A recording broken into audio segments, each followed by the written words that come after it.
फटाक 30 सेकंड में खबर डाउनलोड कीजिए तक ऐप।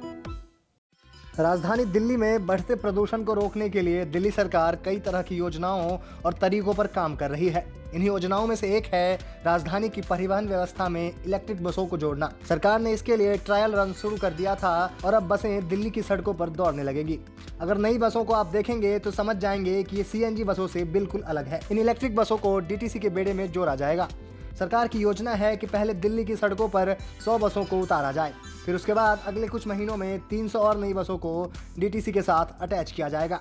दिल्ली में बहुत जल्द अब इलेक्ट्रिक बसें आपको दिखनी शुरू हो जाएंगी। आप देख सकते हैं तो ये फिलहाल एक नई इलेक्ट्रिक बस आपको नजर आ रही होगी जो आईपी डिपो में खड़ी हुई है और ये बस जो है वो बहुत जल्द फिलहाल दिल्ली की सड़कों पे दौड़ेगी। तो अभी आप देख सकते हैं कि यहाँ पर टेस्टिंग चल रही है।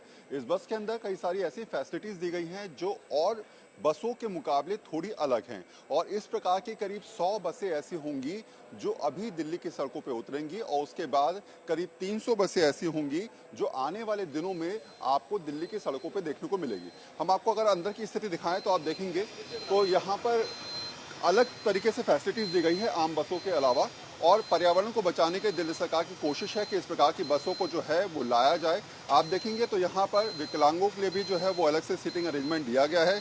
इसके अलावा जो है वो यहाँ पर सीटिंग अरेंजमेंट के अलावा आप देखेंगे कि और भी बहुत सारी फैसिलिटीज़ जो हैं वो यहाँ पर देने की कोशिश की गई। तो इस प्रकार की जो बसें हैं वो आने वाले दिनों में आपको दिल्ली के अंदर देखने को मिलेंगी। अभी करीब 100 बसें ऐसी उतारी जाएंगी और उसके बाद हो सकता है कि दिल्ली सरकार करीब 400 ऐसी बसें जो हैं वो दिल्ली की सड़कों पर उतारे। हालांकि अभी शॉर्ट रूट पर रहेगा लेकिन आने वाले दिनों में ये संख्या और ज़्यादा बढ़ाई जा सकती है और पर्यावरण को लेकर जो लगातार सरकार प्रयास कर रही है, इस प्रकार की इलेक्ट्रिक बसें अगर मार्केट में आती हैं, सड़कों पर उतरती हैं तो बहुत ज़्यादा फायदा पर्यावरण के हिसाब से भी हो सकता है।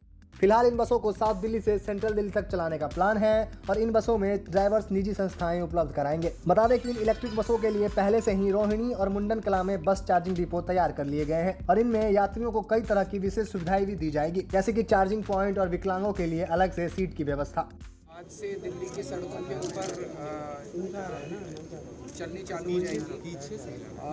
घूमन हेड़ा में नया बस डिपो बनाया गया है, वहाँ पे ये रहेंगी और मोस्टली रूरल रूट्स के ऊपर ये बसें चलेंगी। तो in AC low floor 100 AC low floor buses के इंडक्शन के बाद दिल्ली के अंदर टोटल लगभग 6900 बसेस अब चल रही हैं। ये अभी तक का जो दिल्ली में ट्रांसपोर्ट डिपार्टमेंट की सबसे ज़्यादा बसेस हैं। मैक्सिमम कॉमनवेल्थ गेम्स के टाइम पे बसेस हुई थी जो कि लगभग 6000 के करीब उस टाइम फ्लीट थी दिल्ली में। अब ये 6900 पे पहुंच गई है और अभी भी बसेस का आना चालू है। हम और भी कई बसेस खरीद रहे हैं। आने वाले समय में सीएनजी बसेस भी आने वाली है, डीटीसी की अपनी बसेस भी आने वाली हैं और इलेक्ट्रिक बसेस भी अभी काफ़ी आने वाली हैं। तो हमारा मकसद है कि धीरे धीरे बसेस आने में टाइम लगता है, ये रातों रात नहीं हो सकता। बसेस का टेंडर और वो सब उसमें समय लगता है, 2-3 साल लग जाते हैं पूरी प्रक्रिया को पूरा होने में। और जब हमारी सरकार बनी थी उस टाइम बहुत ज़्यादा शॉर्टेज थी, कई साल से बसों की खरीद हुई नहीं थी। उसके बाद से जब प्रोसेस चालू किया गया तो इसमें समय लगा है और अब बसेस का आना चालू हुआ है। वहीं दिल्ली सरकार इन इलेक्ट्रिक बसों को चार्जिंग के लिए दिल्ली में करीब 100 चार्जिंग स्टेशन बनाने की तैयारी में है, क्योंकि भविष्य में नई बसों को बढ़ाने के साथ साथ इसके लिए चार्जिंग स्टेशन भी अभी से तैयार करने होंगे, जिसके लिए दिल्ली परिवहन निगम द्वारा द्वारका, नेहरू प्लेस, मेहरौली के नए डिपो में व्यवस्था शुरू कर दी गई है। ब्यूरो रिपोर्ट, दिल्ली तक।